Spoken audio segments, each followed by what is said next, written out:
This is essentially a brand new style of racing for these guys. We haven't had a race this difficult, I'll say, really, in a long time. Especially given it's a super speedway, you want to keep your momentum rolling. You want to make sure you're still going high speeds. That simply cannot happen if you're hitting the wall of your lap. Oh, we got trouble in the back. Oh, Phil! Oh, trouble! Oh, Harold Clot flipping in turn 2. Oh, thank goodness he has that Huntsville. Somebody just got massive, Chris. I think it was Jake Joe. Oh my goodness. He's excited. I think all 4 tires just blew. And I hate to say it, but I think Harold's day is done here. As you see here at replay, that dumb son of a bitch in the 60, 4 wide here. He's going to push up like there's 2 cars not above him for some reason. Pushes them all into the wall. Our points leader's caught up in that, Mateus. Arkansas Jones, 1 week removed from combined legs. He might have to separate him again this week.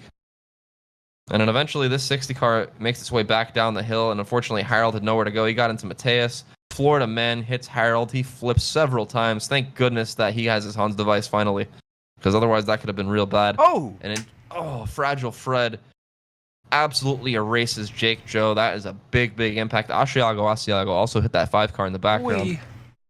And all 4 tires. Let's not forget, by tow car rule, all the tires and every wheel have to be 60 PSI. And that's what happens when all 4 blow at the same time. Another effort to get these cars off the ground in an event of a wreck. 60 PSI. Got some basketballs. It's right on board with our favorite grandfather. He's going to see smoke up at the top of the turn there.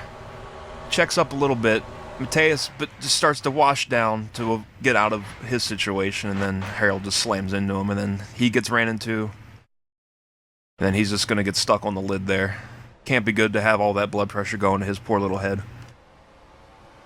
We also do want to report, I spoke to tow car insider Rob Pockets. Harold is awake. He is alert. For the most part, he is okay, but he is a little banged up, and he lost his glasses in the car during that tumble, unfortunately. So you might not be able to see for a little while, but he is, for the most part, okay, thankfully. Get one more look at what happened to Harold here.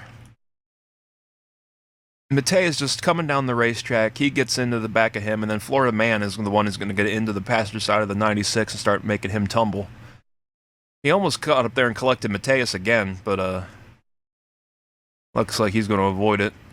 And then we see there the 57 sliding down the track, and then Fragile Fred getting into him hard, man. I think he might be wet in the seat after that one. You know, guys, one thing I saw in this replay that I didn't see the first time, that 57 of Jake Joe, he got pushed onto the apron by brand new tow car driver Husqvarna. That's what spun that 57 around, and then he got absolutely clobbered. I can't help but think that 57's got to be furious with that 09 team. On board the 57. As you see, Husqvarna says, nope, my corner, goes directly down. And then the 57, unfortunately, oh my goodness, gets clobbered by Fragile Fred. You know, that might have been the nightmare that Fragile Fred. That might be the nightmare Fragile Fred was so scared of that kept him crying all these weeks, guys.